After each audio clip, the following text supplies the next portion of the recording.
I had braces when I was younger and still wear a retainer at night.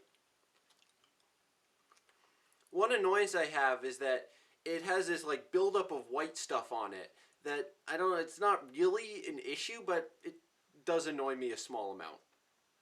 What I do to combat that is soak it in a small amount of 5% acetic acid until the white stuff has dissolved away.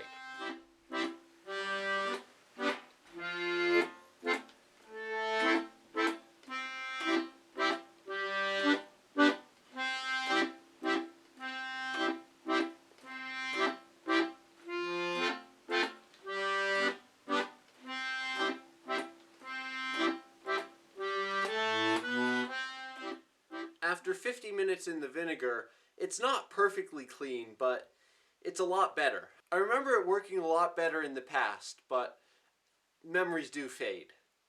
So now, 6 months later, you can see some of the white stuff has returned from the vinegar treatment, but not as much as was on there previously.